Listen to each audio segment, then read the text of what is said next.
कुंज बिहारी गोपी जन वल्लभ गिरिवरधारी।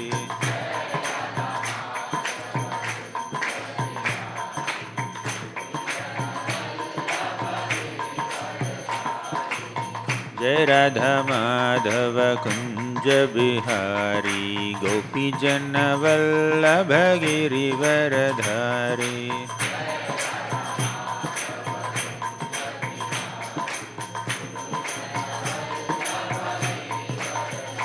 जय राधा कुंज बिहारी राधा कुंज बिहारी राधे।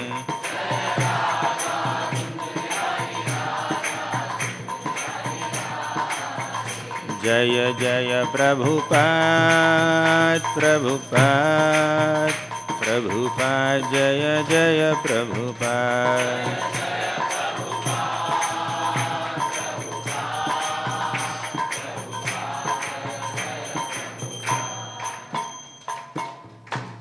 जय ओम विष्णुपाद परमहंस परिव्राजकाचार्य अष्टोत्तर शतश्रीमद his divine grace Abhay Charanaravinda Bhaktivedanta Swami Prabhupada की जय ओम विष्णुपाद परमहंस परिव्राजकाचार्य अष्टोत्तर शतश्रीमद his divine grace Bhakti Siddhanta Saraswati Thakur Prabhupada की नामाचार्य श्रील हरिदास ठाकुर की। प्रेम से कहो श्री कृष्ण चैतन्य प्रभु नित्यानंद श्री अद्वैत गदाधर श्रीवासादि गौर भक्तवृंद की। श्री श्री राधा कृष्ण गोप गोपीनाथ श्याम कुंड राधा कुंड गिरि गोवर्धन की। ब्रजभूमि श्री वृंदावन धाम की। पुरुषोत्तम क्षेत्र श्री जगन्नाथपुरी धाम की।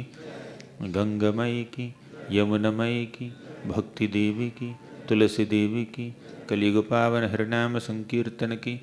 हरे कृष्ण महामंत्र की। All glories to the assembled devotees. All glories to the assembled devotees. All glories to Shri Guru and Shri Gauranga. Om Namo Bhagavate Vasudevaya.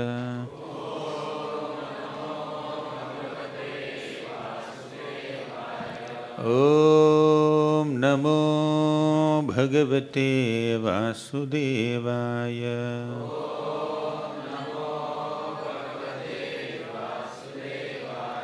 Om Namo Bhagavate Vasudevaya. Om Ajnanatimmirandhasya Jnananjanashalakaya चक्षुरुन्मिलितं येन तस्मै श्रीगुरवे नमः। श्रीचैतन्यमनोभीष्टं स्थापितं येन भूतले स्वयं रूपः कदा मह्यं ददाति स्वपदान्तिकं। वन्देऽहं श्रीगुरोः श्रीयुतापदकमलं श्रीगुरून् वैष्णवांश्च। श्रीरूपं साग्रजातं सहगणा रघुनाथान्वितं तं सजीवं साद्वैतं सावधूतं परिजनसहितं कृष्णचैतन्यदेवं श्रीराधाकृष्णपादान् सहगणा ललिता श्रीविशाखान्वितांश्च। हे कृष्णकरुणासिन्धो दीनबन्धो जगत्पते गोपेश गोपिकान्त राधाकान्त नमोऽस्तुते। तप्तकाञ्चन गौराङ्गी राधे वृन्दावनेश्वरी वृषभानुसुते देवी प्रणमामि हरिप्रिये। वाञ्छाकल्पतरुभ्यश्च कृपासिन्धुभ्य एव च पतितानां पावनेभ्यो वैष्णवेभ्यो नमो नमः। नमः ॐ विष्णुपादाय कृष्णप्रेष्ठाय भूतले श्रीमते भक्तिवेदान्त स्वामिन् इति नामिने। नमस्ते सारस्वती देवी गौरवाणी प्रचारिणे निर्विशेष शून्यवादी पाश्चात्यदेशतारिणे। जय श्री कृष्ण चैतन्य प्रभो नित्यानंद श्री अद्वैत गदाधर श्रीवासादि गौर भक्तवृंद। हरे Krishna Krishna Krishna Hare Hare Hare Ram Ram Ram Hare Hare.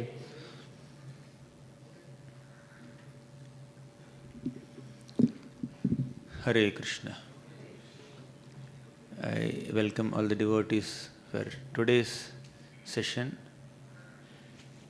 on the second shloka of Śikṣāṣṭakam.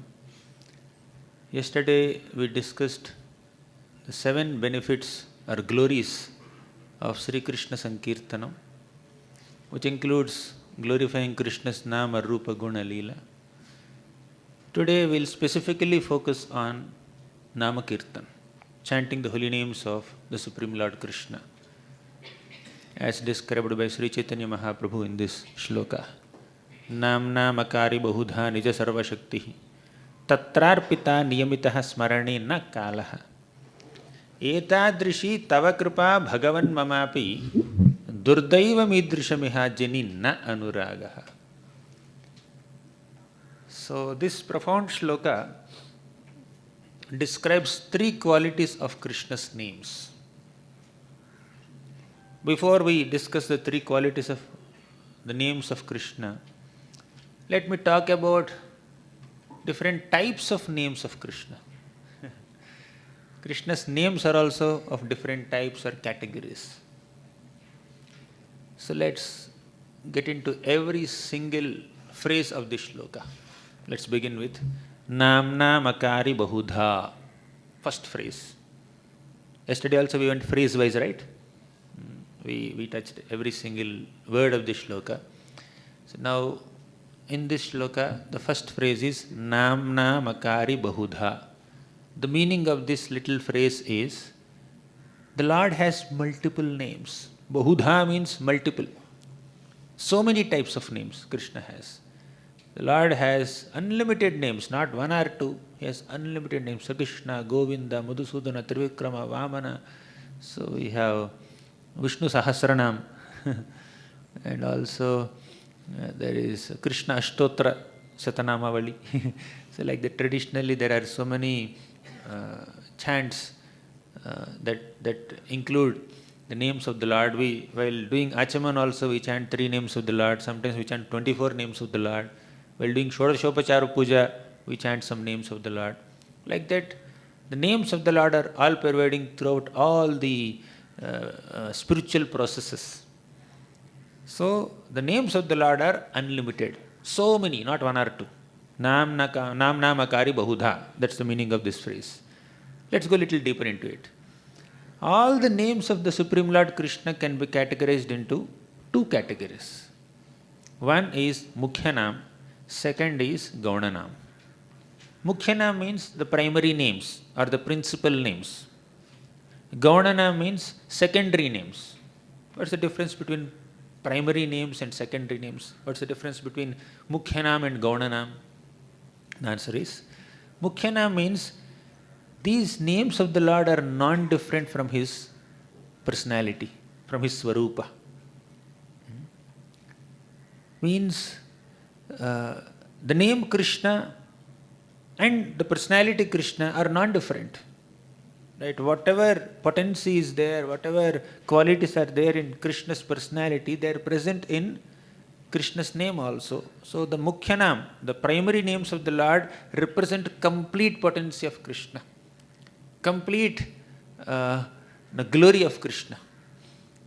But Gaunanam means the secondary names of the Lord represent only partial potencies of the Lord.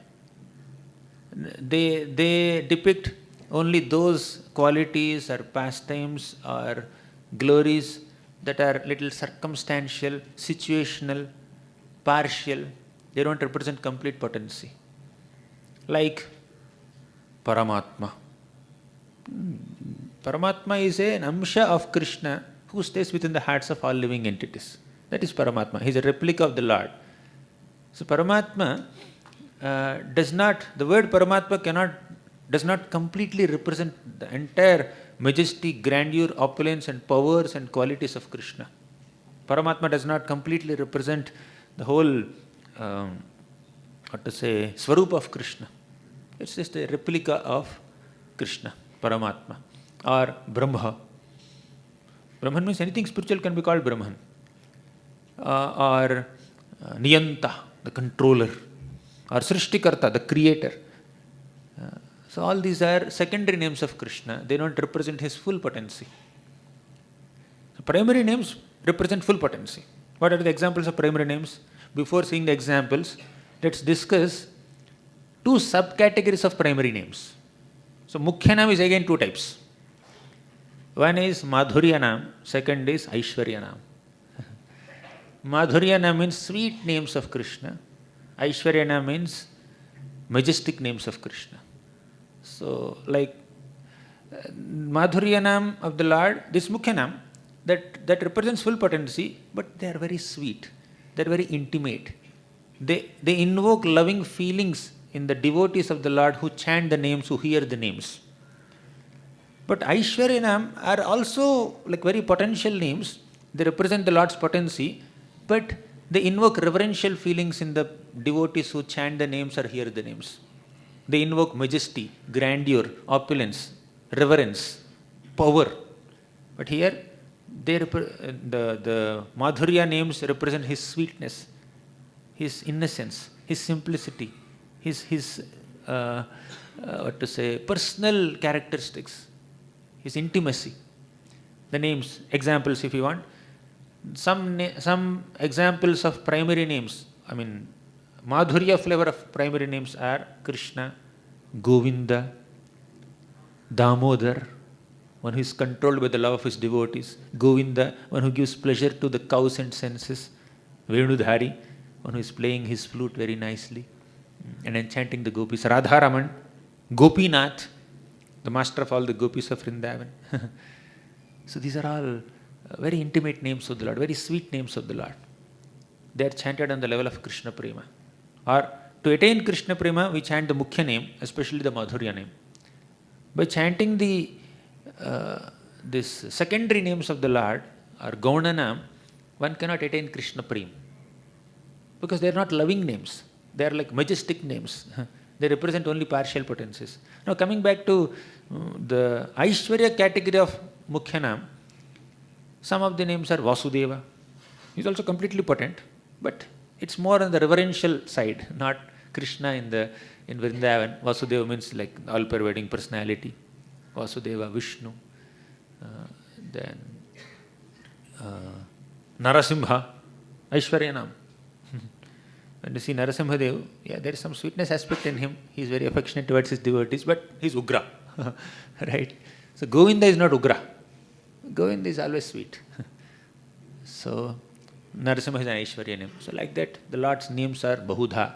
Coming back to this shloka, Namna Makari Bahudha means the Lord has so many names, unlimited names. And Mahaprabhu specifically focuses on the Mukhya names of the Lord now. As it is said, yesterday we discussed, the Śikṣāṣṭakam shlokas are describing Sambandha Abhidaya Prayojana. These are also describing various stages of bhakti from Shraddha all the way up to Prema. The first 5 shlokas are describing the sadhana bhakti, and the last 3 shlokas are into bhava and prema. So by chanting Krishna's Madhurya names and Mukhya name, we can eventually come to the stage of prema, not by chanting the names of the Lord, the Gauna names of the Lord. We can't chant Paramatma, Paramatma, Paramatma, Paramatma. We can't Brahma, Brahma, Brahma, Srishtikarta, Srishtikarta, Srishtikarta, Niyanta, Niyanta, Niyanta. We say Krishna Rama. Ram is a sweet name. Radharaman. Not that we should not chant the names, but point is, different devotees connect with the Lord in different moods. If you see, the prayers of devatas in the Bhagavatam, several prayers, in these prayers they chant Gaunanam more than Mukhyanam. If you notice the prayers, Bhagavatam prayers. And even when they chant Mukhyanam, they chant Aishwaryanam more than Madhuryanam. They chant Madhuryanam once in a while, definitely. In some prayers of devatas, you can see the Aishwarya flavor is more. Madhurya flavor is less. But when you see the Vrajavasis calling out, Krishna, please come and protect me, they chant Mukhyanams more.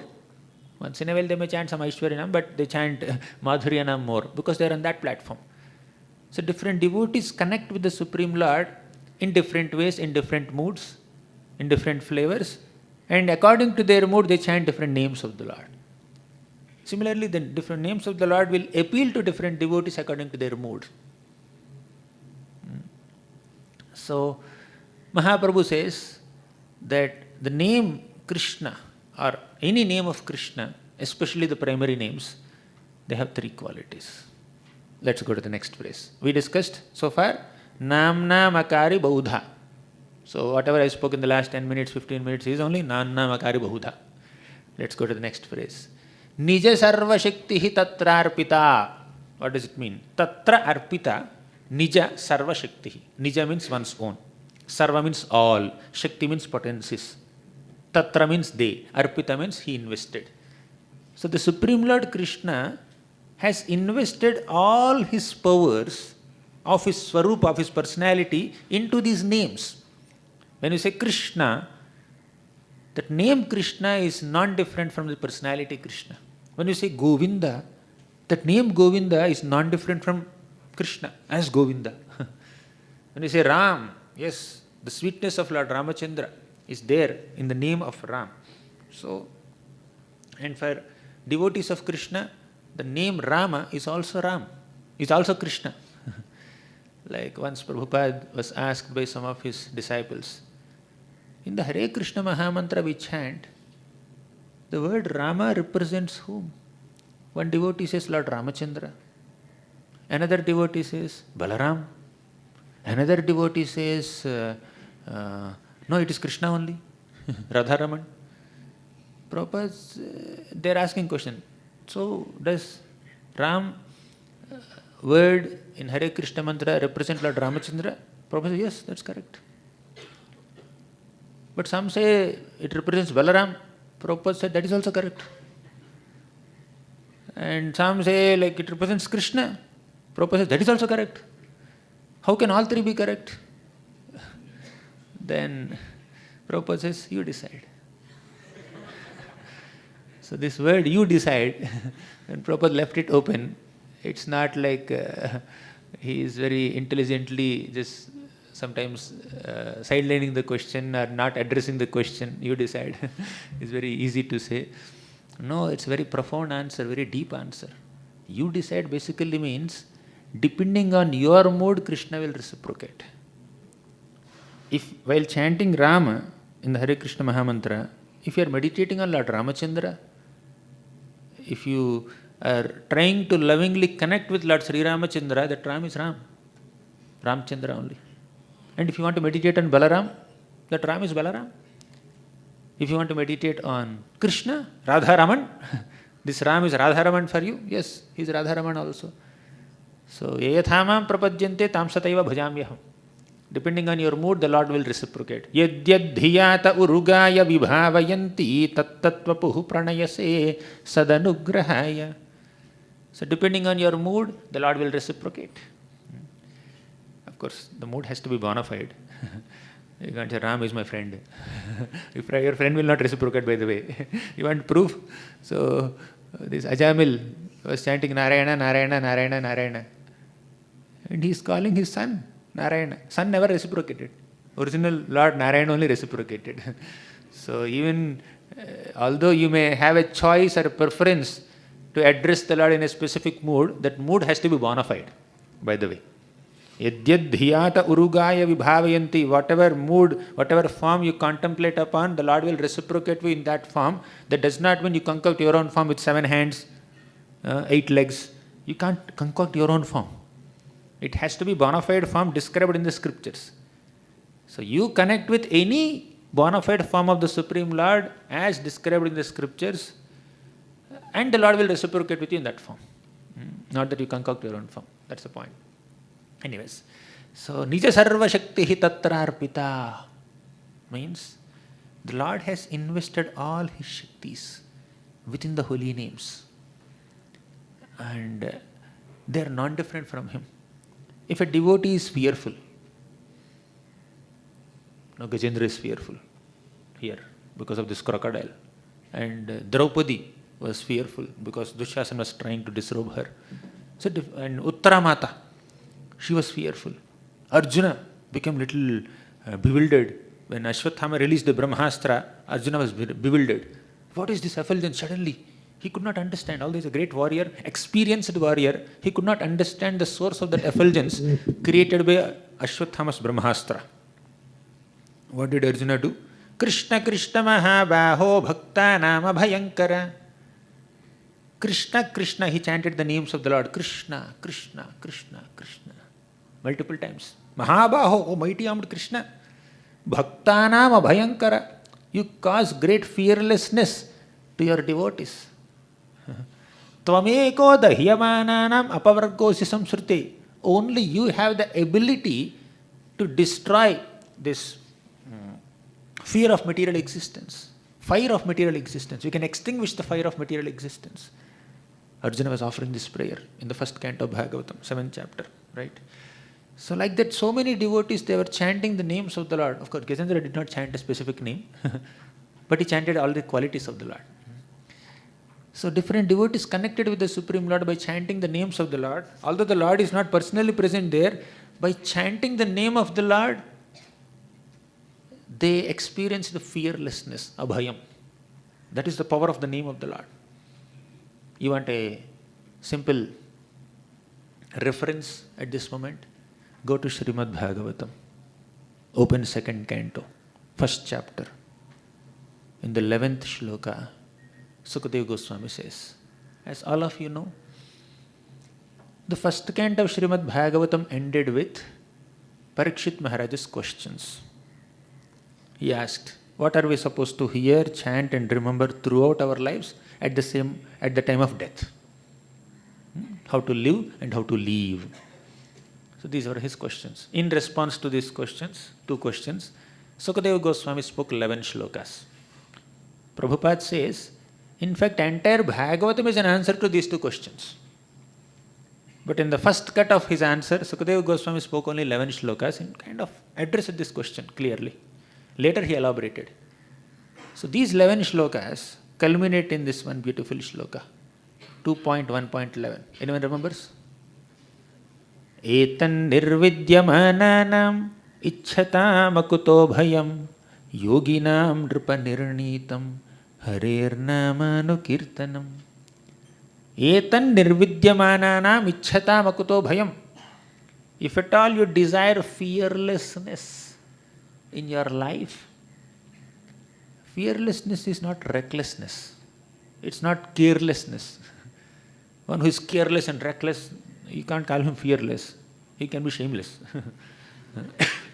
But fearlessness is basically a complete conviction and faith and confidence that Krishna is my protector.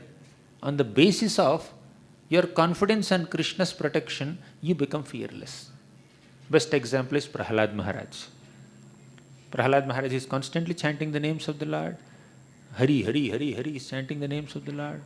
And he is always experiencing the embrace of Krishna. Govinda Parirambhita. So he was completely fearless. His father, who can threaten the entire universe and all its controllers, they are here to threaten Prahlad. But Prahlad is 5-year-old child, completely fearless. Why? Because he is taking shelter of Krishna. So this shloka says, Etan nirvidyamananam ichhatam akuto bhayam yoginam nripanirnitam harirnamanu kirtanam. Yoginam nripanirnitam. Oh my dear King Parikshit Maharaj, great yogis have done this nirnay. They concluded, they ascertained, they proved. What? Harirnamanu kirtanam. Just chant the names of Lord Hari. That will give you fearlessness. When you say Hari, Hari means fearless. You will become fearless. Yeah, if we chant the name of the Supreme Lord Hari with complete dependence in a mode of prayer, that name Hari can bestow complete fearlessness upon us to the degree we are conscious in chanting that name. We have to be investing our feelings. The Lord has invested all His Shaktis. Namna makaru baudha nija sarva shakti tatrarpita. The Lord has invested all His powers in the names, and when we invest all our attention and consciousness and love and affection in chanting those names, we can invoke that potency. If we don't invest our power, power of concentration, our power of focus, our power of attention, if we don't invest our full attention in the chanting of the names, how can we access that power? They are powerful. Prabhu, I am chanting since 10 years, 20 years, 15 years, 16 rounds. Sometimes we chant extra rounds also. I am not experiencing that Shakti. Why Krishna is saying, Nam Namakari Bahuda Nija Sarva Shakti Tatra Arpita. Yeah, he has given his energy, but we have not given our energy completely. I am chanting. Is Krishna hearing or not? We don't hear our holy name, but we expect him to hear the holy name. Right?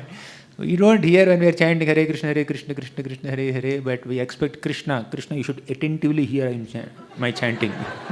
Right?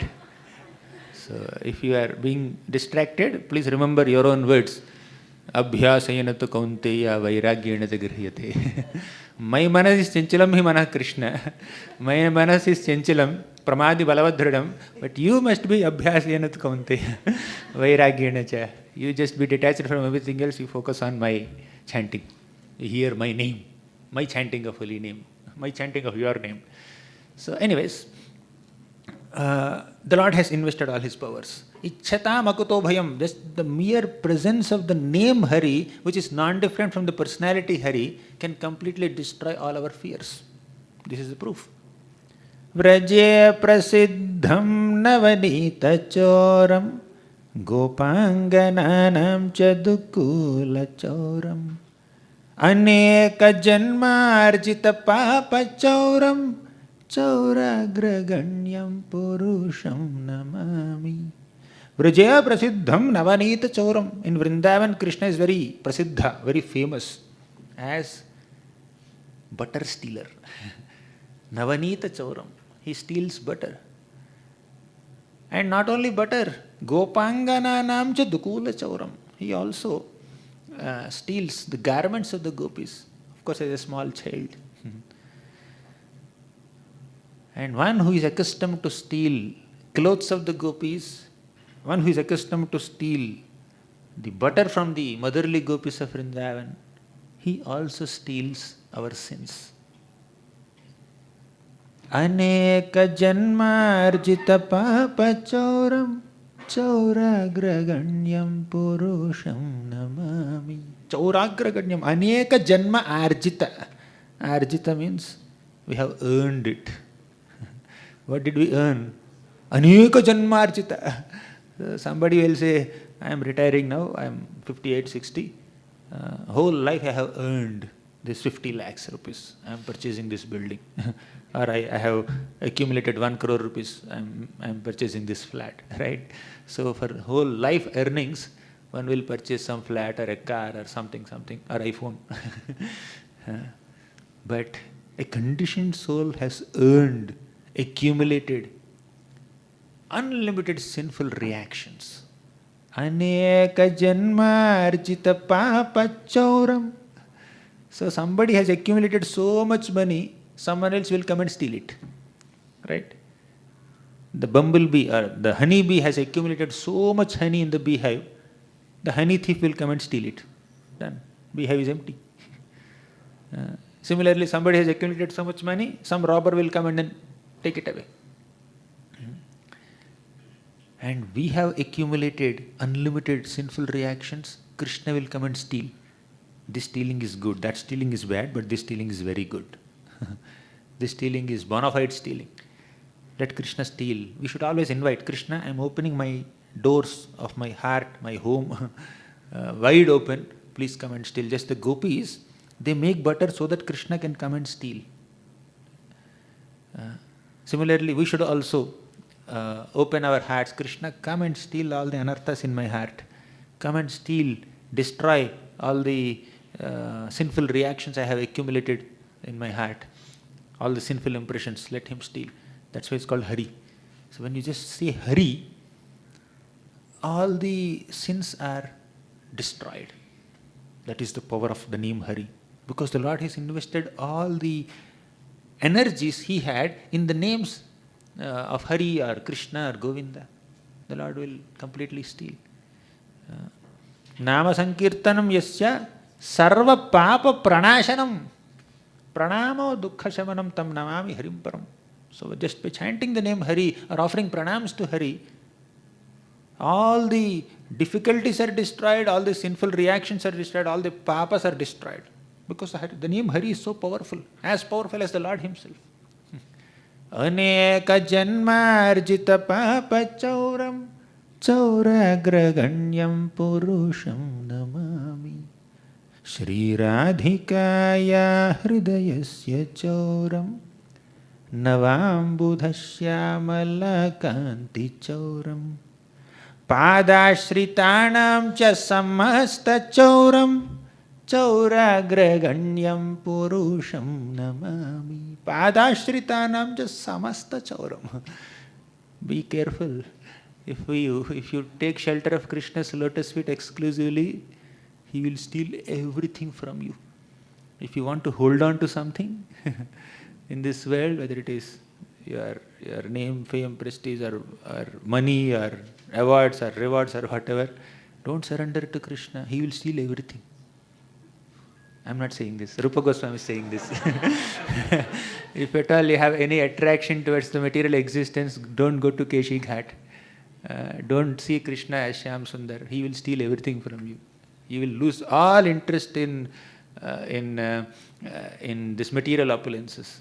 Dhruva, 5-year-old boy, he had so much ambition that he wants to become greater than his great-grandfather Brahma. He wants to occupy a position superior to his great-grandfather Brahma. And he was doing tapasya. He wanted to take revenge on his stepmother, Suruchi. He's very envious of his stepbrother Uttama. With all this, passion within his heart, ambitions in his heart, desires in his heart, he went to the forest and chanted Om Namo Bhagavate Vasudevaya, an Aishwarya Nama of Krishna. By that sincere chanting of Om Namo Bhagavate Vasudevaya just for 6 months, Dhruva's desires are stolen. He does not have a desire to become greater than Brahma anymore. He has no desire to take revenge on his stepmother anymore. He has no envy towards his stepbrother anymore. Everything is stolen. Padashritanam cha samasta chauram chauragraganyam purusham namami. This is the power of the name of Krishna, name of Vasudeva, name of Hari. Stealing power, stealing your fears, stealing your difficulties. If you remember, the Chaitanya Charitamrita Madhya Leela describes a beautiful episode of Mrigari, the hunter. All of you know the story, so I will not narrate it. So the main point in that story is, Narada Muni told Mrigari, break your bow. Mrigari said, this is my livelihood. How can I break my bow? Without my bow, how can I hunt animals? How can I get their meat? How can I live? How can I survive? How can I maintain my family? You don't have to maintain your family. The holy name of Krishna will maintain your family. The Lord has Palana Shakti. The holy name also has Palana Shakti.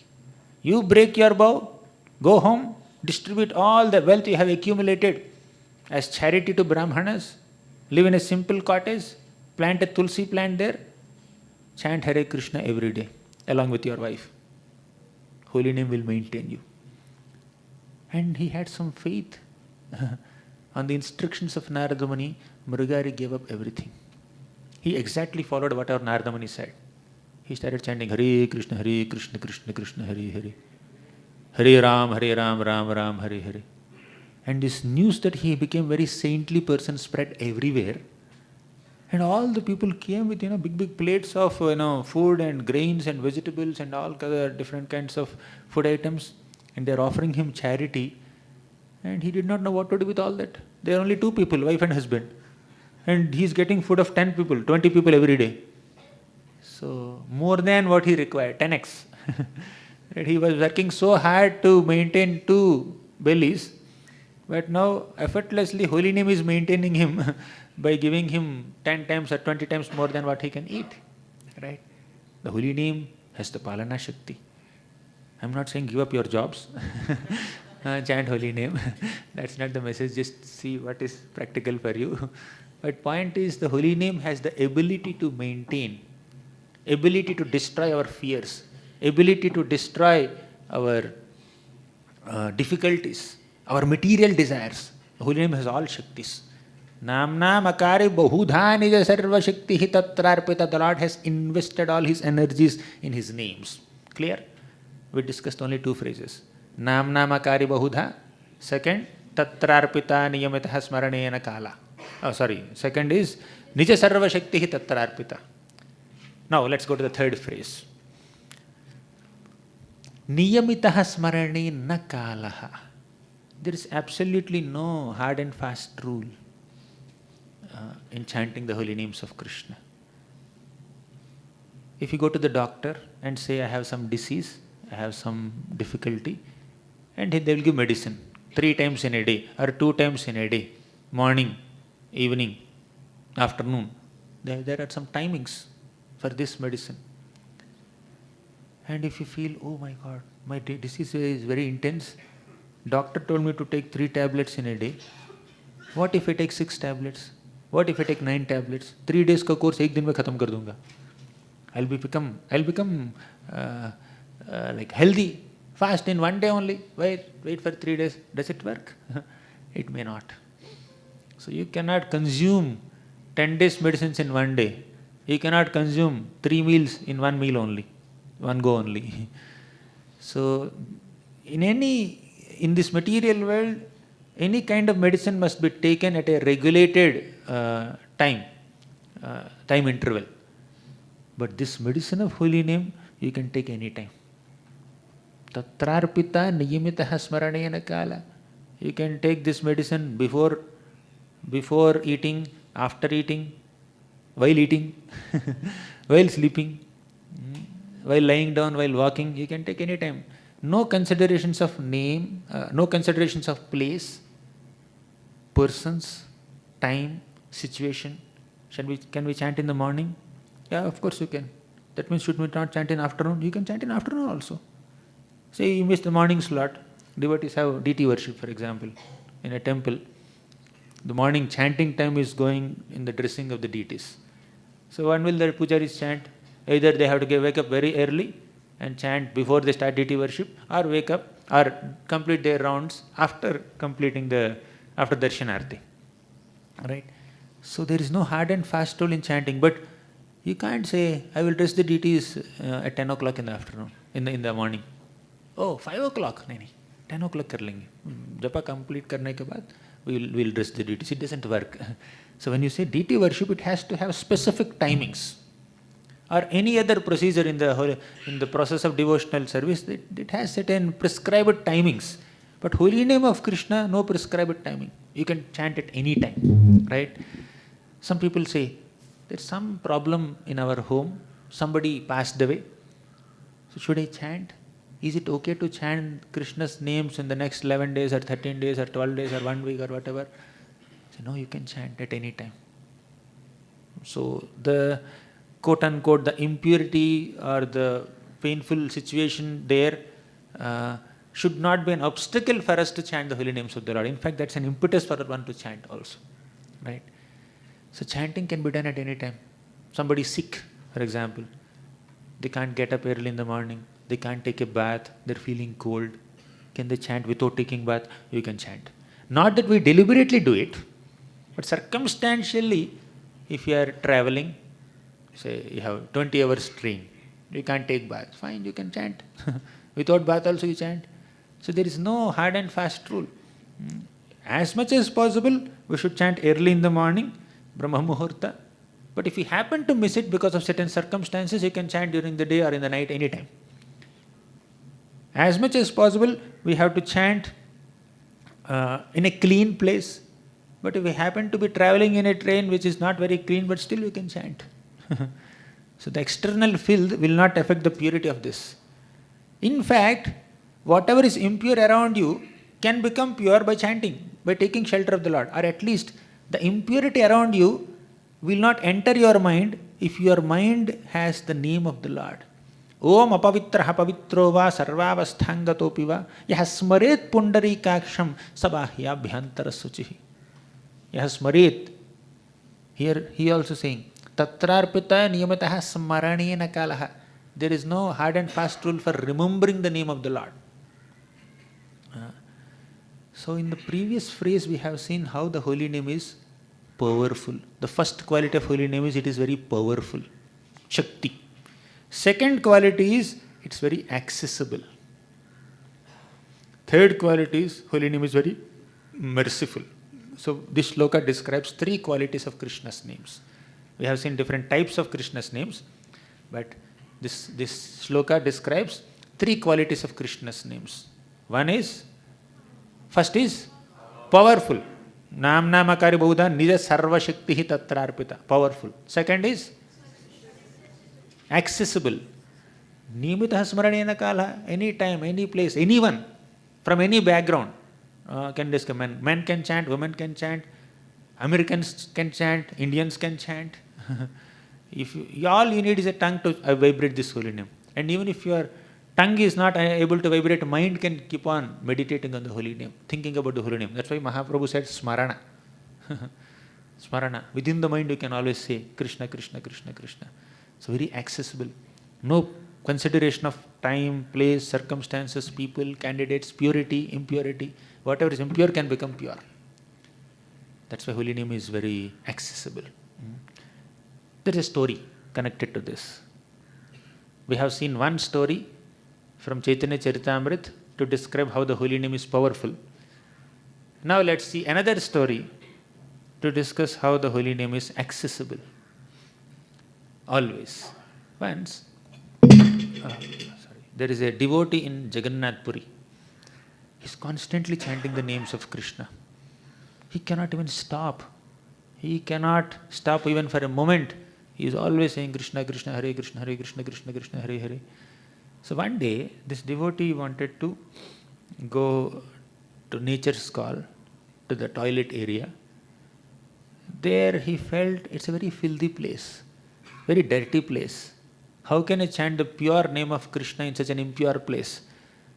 But the tongue is not stopping only. The tongue is continuing to chant. So he was forcefully holding the tongue between his teeth and not allowing himself to chant. When he went to that area, then one little child, 5-year-old boy, I don't know the age, but one little child saw, his name is Gopal, and said, "What are you doing?" He said, "I'm trying to restrict myself from chanting the name of Krishna because I'm in a very impure and dirty place." This boy asked, "Oh, really? What if you die now? You die in this place without chanting Krishna's name, without remembering Krishna. Will that work?" Oh, he was little surprised. So death can come at any moment, or any other difficulty can come at any moment. So we should get accustomed to chanting and remembering the names of Krishna at any place, at any time. There are no hard and fast rules. If you restrict yourself from chanting at some places or in some circumstances, then you can die at any moment without remembering Krishna. Will that be good for you? Krishna said, "Antakale cha mameva smaran muktva kalevaram yah prayati samadbhavam yati nastyatra samshayah." One who remembers Krishna and gives up this body will definitely reach Krishna. That is Krishna's promise. So therefore we need to practice remembering Krishna. The smarana word comes multiple times. Kirtan leads to smaran, as simple as that. So here, tatrarpita niyamitaha smaranena kala, he said. And in that Bhagavad Gita 8th chapter, Krishna said, "Antakale cha mameva smaran muktva kalevaram." You do smaran and then give up your kalevaram. Then you will reach Krishna. To be able to do smaran of Krishna at that time, at the time of death, what should we do? Krishna says in the next sloka, next to next sloka, "Tasmat sarveshu kaleshu mam anusmara yudhyacha mayyarpita mano buddhir mame vaishyasi asamshayah." Tasmat sarveshu kaleshu, therefore at all times, mam anusmara, remember me, yudhyacha, and perform your yuddha, fighting. Smaran. So when we practice remembering Krishna, Krishna's names, chanting or remembering Krishna's names throughout the life, then we'll be able to remember at the time of death. we don't have to restrict ourselves at any time, at any moment. So you may not be able to enter the deity room as soon as you get up from sleep, then enter the deity room. You can't just give arati or dress the deities. So you have to take a bath and then wear fresh clothes, and then you have to have certain decorum and dignified outfit to enter and worship the deities. There are some rules and regulations. But chanting, no rules and regulations, right? That does not mean we chant in an unclean way. So if you sit in a clean place, you can chant better. If you chant early morning, you can concentrate better. If you chant in a very nice place, clean place, surrounded by devotees, in a like-minded association, you can chant better. So, not to minimize any of these things, but if circumstantially, if you don't have access to a clean place, you happen to be in a little dirty place or noisy place and with not many devotees around, or you are sick or you cannot be in a physically clean state, that's okay, chant. At any time one can chant like that. So holy name is very accessible. Now last quality of holy name. There are hundreds of qualities, but in this shloka we find 3 qualities. We saw first phrase, Nam Namakari Bahuda. The Lord has multiple names. So the names of the Lord has 3 qualities. 1, Nija Sarva Shaktihi Tatrarpita. Holy name is very powerful. 2nd, Smaranena Kalaha. Accessible. You can access it at any time. Available. Then 3rd is Etadrishi Tava Kripa Bhagavan. Oh Bhagavan, your kripa is there in your names. Actually, your kripa, you are very merciful, therefore you manifested in the form of holy name on our tongues. So the 3rd quality is merciful, kripa. Keyword is kripa here. How merciful Krishna's name is. Although Ajamil chanted the name of Narayana to call his son, not exactly the Supreme Lord, still the Lord is merciful enough to say that, oh, he's chanting my name. He may be chanting your name, but he did not mean to call you. He's calling his son. Actually, the Lord is called Bhavagrahi Janardana. He is Bhavagrahi. Means he accepts our intention, our mood, our consciousness, not exactly the activity. He doesn't get excited with the external form of the offering that we make, but he sees the intention behind the offering that we make. So that's what we have been hearing so many times. But the name of the Lord is so merciful that the name can even ignore the intention sometimes.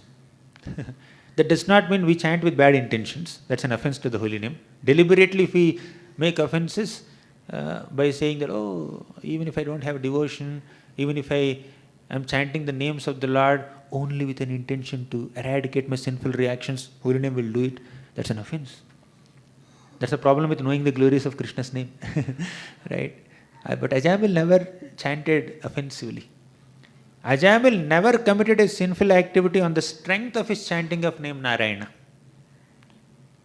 And Ajamil never chanted the name Narayana to eradicate his sinful reactions. Let me call my son Krishna, Narayana, Narayana, and that will also remove my sinful reactions. He never had this in the mind. So Ajamil never committed these 2 offenses. He never chanted to destroy his sinful reactions, and he never committed sins thinking that holy name will take care of my sins. He did not do that. So his chanting is going in one track, his sinful activities are going in another track. So even one name of the chanting the name of the Lord even once can destroy all the sinful reactions. Therefore, Ajamil is so purified. Of course, Ajamil did not immediately go back to Godhead. That we need to understand. Ajamil only got a second chance. Prabhupada writes a full book on second chance. Ajamil never went back to Godhead as soon as the Vishnu Dutas protected him from Yamadutas. He was saved from entering hell, and later he went to Haridwar and he did his Shravanam and Kirtanam for 12 years. Then the Vaikuntha airplane came to take him to Vaikuntha. So we should never consider that, oh, Ajamil, the Lord is so merciful and Ajamil, I can do any sinful activities I want throughout my life. At the end of life, I will say, Narayana. I'll go back to Godhead. No, that's not the message of Ajamil episode. Ante Narayana Smriti. So Bhagavatam says, Ante Narayana Smriti. So just by chanting Narayana name, I'll go back to Godhead. That's not the message. If Ajamil chanted to call his son and still he got so much mercy, just imagine what if someone chants to indicate the Lord. Ajamil chanted to indicate his son. What will happen to you if you indicate the Lord while chanting? Ajamil chanted without faith. What will happen if you chant faithfully the names of the Lord? Ajamil chanted with so much sinful background. What will happen if you chant by following 4 regulative principles? 4th point. Ajamil chanted at the time of death. What will happen if you chant throughout your life? So this is the message that we need to take. Ajamil, 6th canto, 2nd chapter, last purport. Prabhupada, Vishnu Chakravarti Thakur, they write like these 4 points. Ajamil chanted without faith. What will happen if you chant with faith? Ajamil chanted to call his son. What will happen if you call the Lord directly? Ajamil chanted by committing so many sins. What will happen if you lead a sinless life and chant? And Ajamil chanted at the time of death. What will happen if you chant throughout your life? So these are the messages we need to take from Ajamil. Ajamil said, Narayana, Narayana, Narayana, Narayana. He's calling his son. And his son has no developed intelligence to understand the emotions of his father. This kid could not understand. My father is in trouble. He loves me so much. Because he loves me so much, he's calling me when he's in some anxiety. He was not thinking like that at all. Ajamil. That boy. Because the boy is so small. Sometimes in this world, we invest our energy and emotions in people who don't have the ability to reciprocate with us. And sometimes we invest our love and affection in some people who may have the ability to reciprocate, but they don't have the intention to reciprocate with us. Right? Does it happen? Any experiences? You don't have to say, but just think about it. So we invest in certain relationships and we love and we care for and we put so much of energy in people who may not have the ability or intention to reciprocate with us. And in ignorance, we ignore that person who has the ability and intention and eagerness to reciprocate with us. But we are not reciprocating with his eagerness. Because Yendra just called out the name, see the Lord is coming from Vaikuntha, descending from Vaikuntha. Who else can be more merciful than him? Kamvadayalum sharanam vrajema. Who else can be more merciful than the Lord?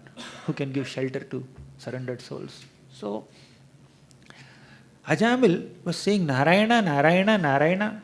But son is not responding because he has no ability. He cannot understand the father's emotions.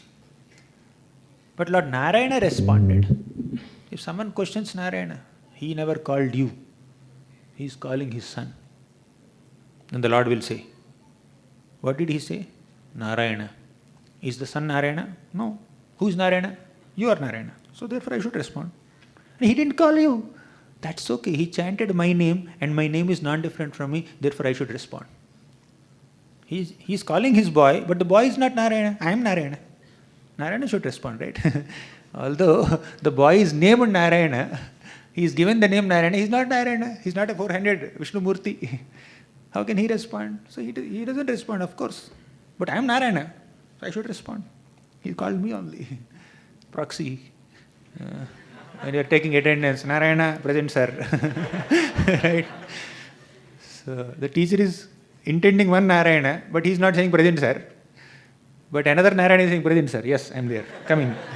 See, coming on the back of Garuda. Because he chanted 4 syllables of the name Narayana. 4 Vishnu Dutas came.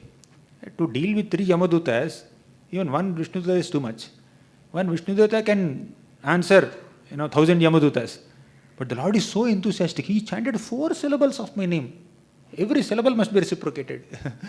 Right? The chanting of every single syllable must be reciprocated with 1 powerful, effulgent Vishnu Duta. So 4 Vishnu Dutas came to chase away these 3 Yamadutas. That's how the holy name is very merciful. Another aspect, we have only 12 minutes now.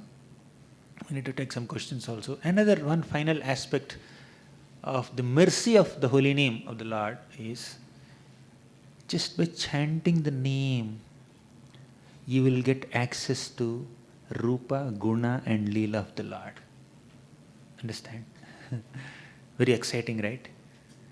The name of the Lord is like a zip file, compressed file, right? You just compress it. Just like a 1 MB compressed file, if it is uncompressed, unzipped, you will find 10 MB data. Similarly, like 2 syllables or 4 syllables or 3 syllables, name of the Lord, Krishna, Govinda, Damodar, Shyam Sundar. So this little name has all the gunas of Krishna, all the leelas of Krishna, and all the nama rupa, all the qualities of Krishna, nama rupa guna leela. You want a proof? Bhaktivinoda Thakur quotes. Hari Bhakti Vila Sanatana Goswami also presents. Atayeva nama matra vaishnavera dharma name prasphutita haya rupa guna karma. I mentioned this in the book also.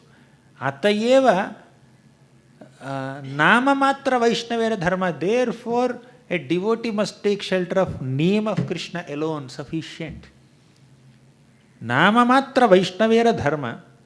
And that nama, name prasphutita haya rupa guna karma. That nam will give you entrance into rupa, guna. Karma is leela here. All 3. You are chanting Krishna, Krishna, Krishna, Krishna, Krishna, Krishna. It's just a name, sound. 2 syllables are there. Good. But this sound, Krishna, will give you entrance into the most attractive form of Krishna. Eventually, when somebody is chanting Krishna, Krishna, Krishna, focusing on the sound, eventually the Lord will help the devotee to enter into a meditation on the roop of the Lord. Krishna's attractive form also will manifest. Guna, Krishna's quality of being merciful, that also will manifest through chanting his name. In fact, you can invoke Krishna's quality of mercy by chanting his name. So the Naam is giving you entrance into Rupa. We chant Jaya Radha Damodara Radha Damodara Radhe. This Kartik month. So when we are chanting Damodar, the name Damodar will immediately help you meditate on the quality of Damodar. What is the quality of Damodar? His belly is bound by the rope of Mother Yashoda's love. That is Krishna's Bhakta Vashyata quality, Bhakta Vatsalyata quality. So just by chanting Damodar, attentively, you enter into a meditation on Lord Damodar's quality of mercy, Bhakta Vatsalyata. And you may even enter into a meditation on the Leela of the Lord, Damodar Leela completely. And you can enter into meditation on the form of Damodar, crying like this, Rudantam Muhurnetra Yugbam Brijantam. Right? So the Lord is crying, he's Atanka Netram, Yashodamata is trying to bind. So all these qualities, forms and activities of the Lord, prasphutita, they will manifest just by chanting the name of the Lord. Name prasphutita haya rupa guna karma. So Krishna's name will give us entrance into Rupa Guna Leela. That is the mercy of Krishna's name when it is chanted sincerely. Right? When there is attention, when there is absorption on the name of the Lord, the Nama will give us entrance into Rupa Guna Leela. That is the potential, that is the mercy. Can you just imagine? You take 10 rupee coupon, somebody gives you, take this 10 rupee coupon or 100 rupee coupon and then go to the supermarket in this shop, you can pick up anything within 100 rupees. And you take this 100 rupee coupon and then ask for 1000 rupee coupon, 1000 rupee product. They will not give. Bro, whatever is there within 100 rupees, that only you should take. Take a pen or pencil or a book or something like that. You can take a phone, you can take a bottle, which is like more expensive. Imagine, with that 100 rupee coupon, you can pick up any product. You can take 1000 rupee product also, 10,000 rupee product also, 1 lakh rupee product also, 1 crore rupee product also. It's very, very exciting coupon, right? Similarly, just with the simple process of chanting Krishna's name, Krishna, true. Krishna, you will get access into Rupa Guna Leela. See, with 100 rupee coupon you are getting many other things. I am not saying holy name of Krishna is 100 rupee coupon, but why I mentioned that this example is, it's easy, it's accessible. Some people, they may be not so educated, they may not be very well read, they cannot understand Shastra and understand the entire philosophy of Bhagavad Gita or Uddhava Gita or Kapila's teachings or cosmology, this and that, in the Bhagavatam process of creation. So much complicated philosophy they cannot understand, or they may not be able to read through all the pastimes of 10th canto and all. It's little difficult for them. It's a more elaborate procedure. But saying Krishna, Govinda, Rama, Hare Krishna, Krishna Krishna, Hare, it's much easier for them. Like holding a 100 rupee coupon, much easier. But this little process of chanting Krishna's names, easy process of chanting Krishna's names, can give us entrance into a much deeper realm of understanding of Krishna's Nama, Rupa, Guna, Leela. Right? Dhruva Maharaj only chanted Om Namo Bhagavate Vasudevaya. He is not well read in scriptures. But that chanting of the name of the Lord eventually manifested Rupa of the Lord within his heart. Later he lost that form. He opened his eyes. That form is standing in front of him, Sakshat Darshan. Not only seeing the form of the Lord within his heart, he saw the form of the Lord in front of his eyes. So Nam gave him Rupa. And he wanted to glorify the Lord. He does not have the necessary intelligence or ability to describe the Lord eloquently. He is a small 5-year-old child. The Lord touched his conch shell on his head. The entire Vedic knowledge is revealed. What sadhana did Dhruva Maharaj do? Just chanting Om Namo Bhagavate Vasudevaya. He got access to Rupa, Guna, Leela and full understanding of the Vedic knowledge. So when somebody is unable to study scriptures elaborately or do some deity worship elaborately and understand the finer nuances of the Shastras, ask them to just chant the holy names of the Lord. Mahaprabhu had long philosophical discussions with Prakashananda Saraswati and Sarvabhauma Bhattacharya. He had very rasic discussions with Ramananda and Swarupa Damodara Goswami. And he is giving very deep bhakti teachings to Rupa and Sanatana and asking them to write books also. But when Mahaprabhu was dealing with general public, he is just chanting the names of Krishna. No other sadhana required. If you have the capability, you can do other things also, but holy name is the foremost sadhana, common for all. Whether you are a scholar or an illiterate, chanting you can do. But what a scholar do, an illiterate cannot do. But chanting, both can do. Sometimes scholarship can become an obstacle in chanting also, taking shelter of the holy name of the Lord also sometimes. But point is, whatever may be your background, holy name is most accessible and most merciful. That's what he said. But there is a problem. Although the holy name of the Lord is most powerful, most accessible and most merciful, there is a problem.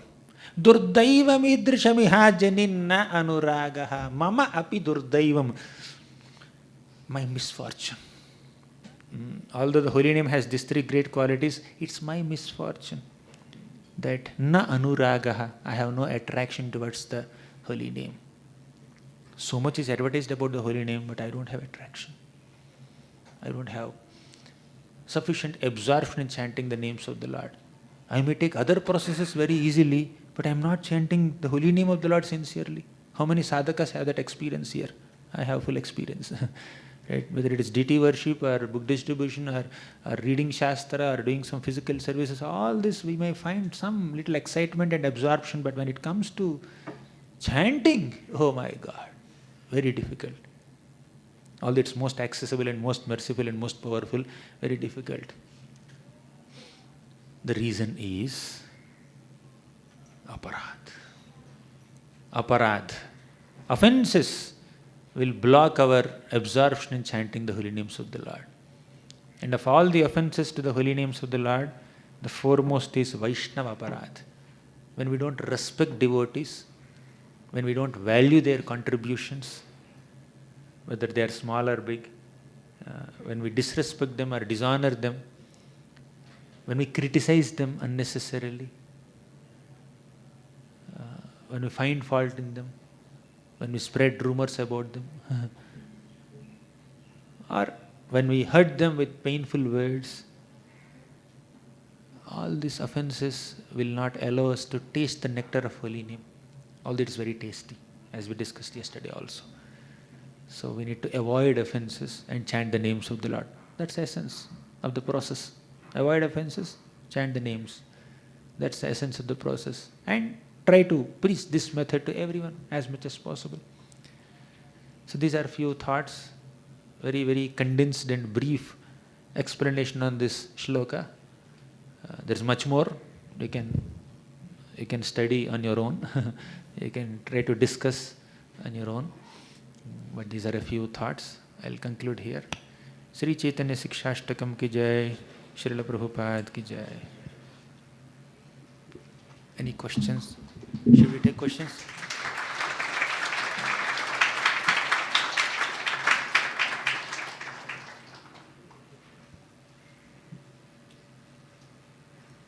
It's almost 9 o'clock. Should we take questions or? Okay. Yeah, one question there, one question here. Hare Krishna, Prabhuji. It's like very by default, or we are conditioned to judge others. So, like, it's very natural tendency. How do we avoid that? Yeah, what to do? The downside of intelligence is to see faults. Sometimes the faults are false, actually faults. Not that somebody is imagining some fault and attributing that fault on someone to demean them or disrespect them, but the fault is real fault, it's there, self-evident. Still we should restrain ourselves from finding that fault as much as humanly possible. If you are in a position where you need to correct somebody, teach them good manners, discipline them, with that good intention as a well-wisher, correcting someone's wrong behavior or mistakes is fine. That's where you have to point out fault and then say this you need to rectify, that is fine. Do it in a very polite manner, gentle manner, loving manner, caring manner. That is not exactly fault finding or criticism or offense. It's like helping the other devotee grow. That is fine. But unnecessarily finding that fault and actually relishing to find fault, and as soon as you found some fault, Om Ajnanati Virandhasya Gnananjana Shalakaya. Right? All my ignorance about this devotee is gone now. All their faults are revealed to me. I don't have to respect them anymore. So if that is the mentality, then that's very offensive. You correct someone to help them with a good intention and with proper sensitivity, not giving correction publicly, but privately. Not describing the fault in front of 1,000 people, but doing the needful to help them come out of that situation with good intentions. That is okay. But how do we overcome this tendency to identify the faults unnecessarily? The answer is, they have a good side also. Try to focus on that. They have a brighter side also. Because when we are dealing with conditioned souls, struggling sadhakas, they are not perfect yet. They are not perfect yet means they have a lot of imperfections. So when we focus only on the imperfections, we disrespect the other devotee. But if we also focus on their good side, some good qualities they have, right? Even if they don't have any good qualities that you can recognize, there is one reason for you to respect them. They're part and parcel of Krishna. They're spiritual sparks. They're amshas of Krishna. And Krishna loves them. Krishna cares for them. Is that not a sufficient reason to respect someone? So, now how to overcome these offenses or critical mentality? Mahaprabhu answers this in the next shloka. This shloka ended with this. Durdaiva midrishamiha janin anuragaha. Durdaiva means misfortune. Na anuraga means lack of attraction to the holy name. How to destroy this durdaivam and develop attraction to chanting the holy names of the Lord? Mahaprabhu describes in the next shloka. That is Taranadapi Sunichena, Tarorapi Sahishnuna, Amanina Manadena. So these 4 qualities, if we develop, then we can rise above this critical mentality or offensive mentality. So I gave a 2-3 minute answer now, but I can give 1 hour answer tomorrow or day after tomorrow. Yeah. Third shloka is the answer to your question. And correction should be offered to junior. What about equals? If you have that relation and intimacy and friendship with them, you can correct as a friend. But if they are not accepting that, or if you find that they won't be very receptive if you give that correction, or the correction may lose its gravity when it comes from you, you can always confidentially refer the matter to some experienced elder or well-wisher who can give that correction lovingly, and the correction will be accepted with more seriousness. But some things you may not escalate to the seniors, you can just do it, small thing, why do you escalate? So, see the situation, see the person's receptivity and accordingly do the needful, right? And also, every mistake need not be corrected immediately. We were discussing in the brahmachari class. So when you have some small sickness, take some rest, you will be cured. You don't have to go for a surgery or a tablet or a medicine or a syrup or an injection. So similarly, when the mistake is small, let people realize it. Instead of you being very enthusiastic, over-enthusiastic in correcting them, directly or indirectly showing that you know better than them, a sense of superiority complex is there in giving corrections. So, just allow them to realize the mistake on their own and then correct. Let them correct themselves. That much space we need to give. We may not be immediately over-enthusiastic to correct, but if some mistake is little major, then you can't wait. Let them realize. You have to go and immediately say, somebody is just walking and then Uttariya caught fire. Let him realize. No, you should immediately go. It's an emergency situation. Right? But small mistake they have done, then fine, you can just, you can allow them to realize on their own. See, adaptability, very important. How to respond to the situation according to time, place, circumstances requires a lot of maturity. And then maturity is not available on Amazon or Flipkart. You have to acquire it by your sadhana, by your introspection. Thank you. One more question.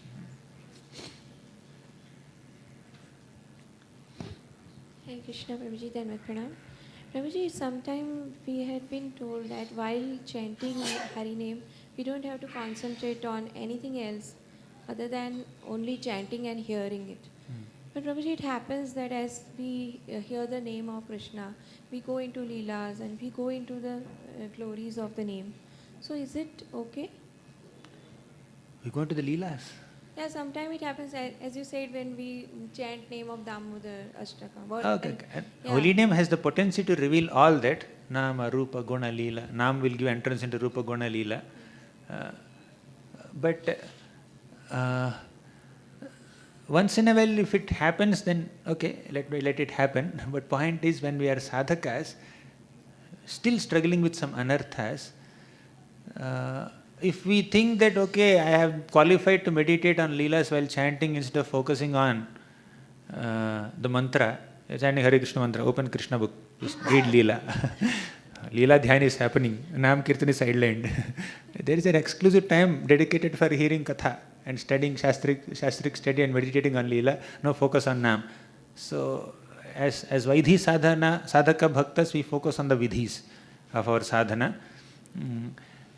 Something is happening on its own, fine, once in a while it may happen, but the problem is when we prematurely or immaturely think ourselves more qualified than what we are at the current stage, that may make one enter the mood of sahajiya, right?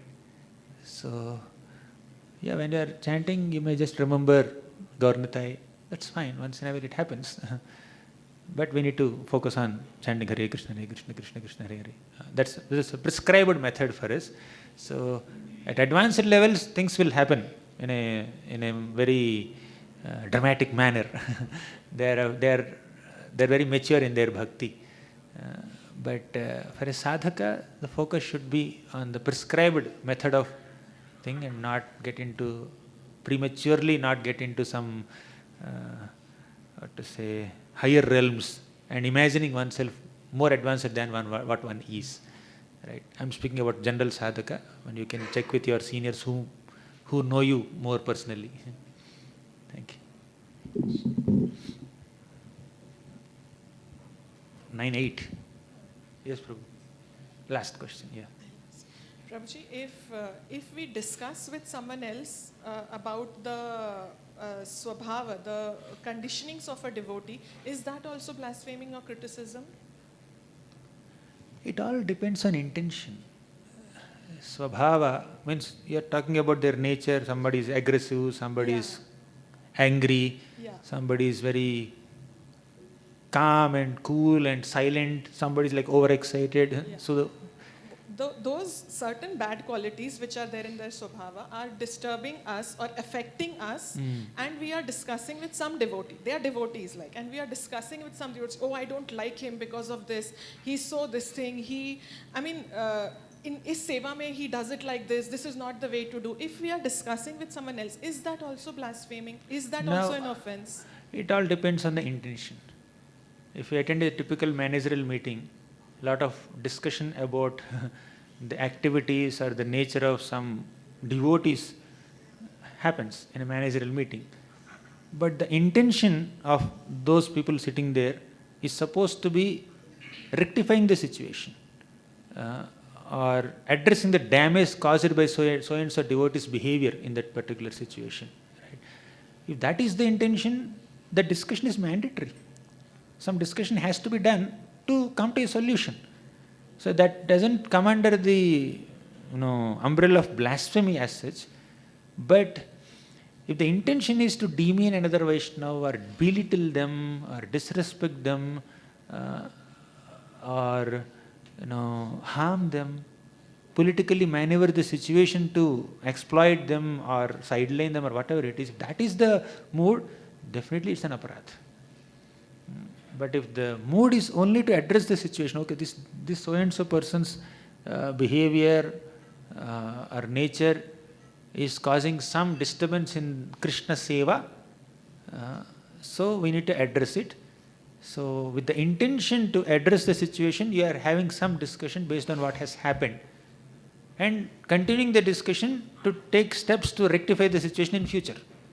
If our discussion is restricted to this frame, then it's not a blasphemy. But if it is going beyond this space, and then if someone is relishing to point out faults in others, and consciously or unconsciously trying to disrespect or demean or belittle or discourage or sideline a sincere sadhaka, although they may have some flaws, so that is considered offense. It all intention matters.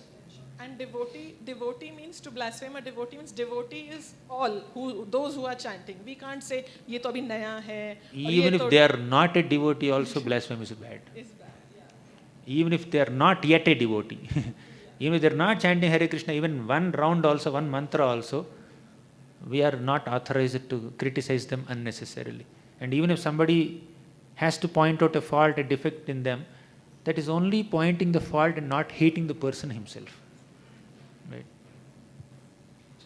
Because Super Soul is residing in their hearts. For more information, you can read 3rd canto of Bhagavatam, 29th chapter, in the middle, where Kapila Dev gives big gradation of living entities and says how by disrespecting and disregarding any living entities, we cannot absorb in Krishna. Thank Thank you you very much. Grantharaj Srimad Bhagavatam ki jai, Srila Prabhupada ki jai.